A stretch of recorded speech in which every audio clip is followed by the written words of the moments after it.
Maraming salamat sa inyong lahat sa pagpakilala sa akin at sa napakainit naman na salubong. Hindi ko akalain na ganito ang magiging salubong ko dito sa Nabwa.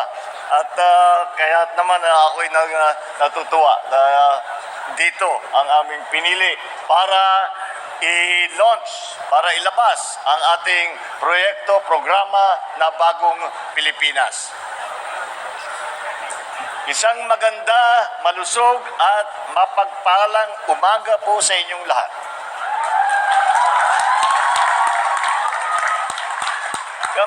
Kami po ay nagagalak na makasama kayo ngayon sa paglunsad ng Bagong Pilipinas Servicio Fair dito sa Camarines Sur. Kasabay din po natin nagdiriwang sa araw na ito ang mga tiga Ilocos Norte, tiga Davao del Oro at Leyte dahil kasalukuyan din sila at nagsasagawa ng sa kanilang mga lalawigan ang Bagong Pilipinas Servicio Fair tulad nito. Makikita po ninyo hindi nakikita ng mga tao. Pero meron tayong live stream po tungkol doon sa mga iba't ibang lugar para sabay-sabay ang ating pagdiriwang ng paglunsad ng Bagong Pilipinas. Ang programang ito ay isa lamang sa mga unang hakbangin na pamahalaan upang magkaroon ng bagong pag-asa at bagong simula ang mga Pilipino. Magkakahiwalay man ang ating mga isla, pinagbubuklod-buklod naman tayo ng isang diwa at isang pangarap. Isang bagong Pilipinas para sa bagong Pilipino. Tinipon namin ang iba't ibang ahensya ng pamahalaan upang sama-samang maghatid sa inyo ng mga benepisyong magpapagaan sa inyong mga kalagayan. Andito po ang mga ibang kalihim at mga ibang cabinet secretary. Nandito po ang tigadole na Secretary Benny Laguesma. Andito rin po ang ating Trade and Industry, Department of Trade and Industry Secretary Fred Pascual. Kasama po rin natin ang kalihim ng Departamento ng Interior and Local Government, ang ating Secretary sa DILG, Secretary Benhur Abalos, si Secretary ng DOTR or Transport ay nandito rin si Secretary Jimmy Bautista. Nakasama din po natin at pinasama natin para makita niya kung ano ba ang mga pwedeng gawin para makatulong pa. Andito rin po ang ating BIR Commissioner na si June Lumagi. Hindi ko pa nabati pala ang ating mga kaibigan, kay Congressman El Rey. Good morning. Nandito rin po ang ating PNP Chief. Ang ating PNP Chief na si Benji Acorda. Benji.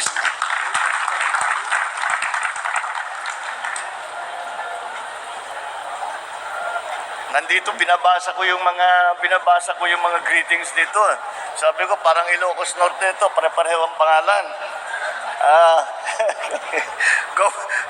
Governor Luigi,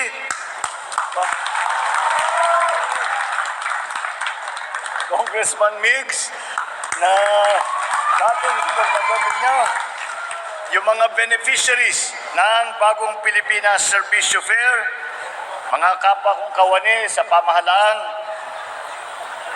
at kayong lahat na mga tiga-Nabwa at lahat ng hanggang sa iba't ibang lugar kung saan tayo ay nagbubukas ng Bagong Pilipinas na programa. Magandang umaga po sa inyo lahat. Nakikita naman po ninyo, full force ang lahat ng mga kagawaran at institusyon ng gobyerno ngayon.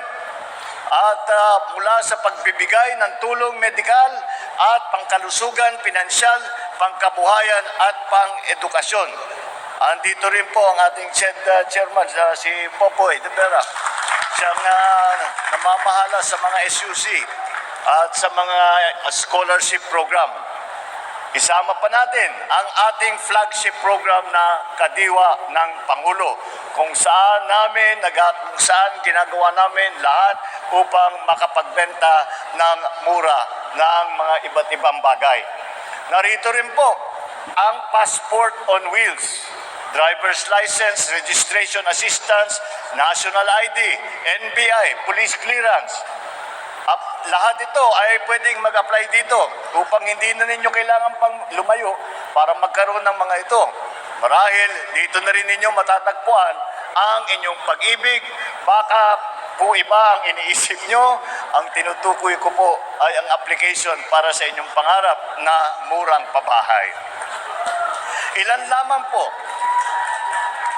lamang po itong mga ito sa maaari ninyong i-avail sa araw na ito. Maliban po sa serbisyo fair, namahagi din po tayo ng ilang mga ayuda upang matulungan ang mga magsasaka. Nagbigay po ang DA, the Philippine Coconut Authority, PhilMec at National Dairy Authority ng mga traktor, harvester, truck, pangkarga at iba pang kagamitan pangsakahan. Hindi rin po natin nakakalimutan ang ating mga mangingisda dahil ang BIFAR ay namigay rin ng mga fish cage package at ilang bangkang dimotor.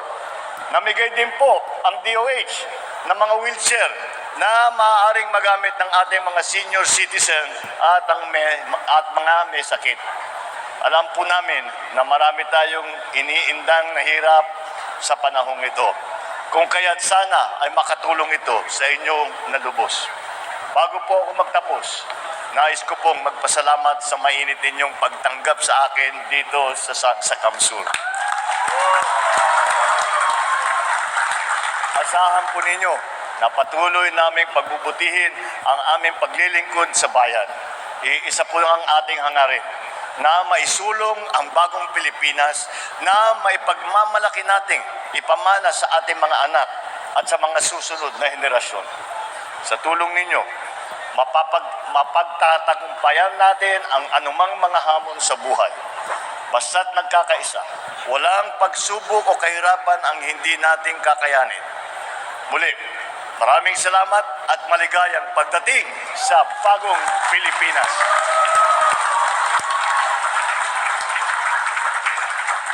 Waterproof natin pala siya, guys. Pag tinanggal mo siya, dahil tapos ka ng bahatin, pwede mo siya ilipat sa notebook at sobrang tigil pa rin yan. Kaya huwag mo na pahirapan ang sarili mo. Work smart. Ano? So, sino meron tayong bisita? Yung bisita natin ngayon.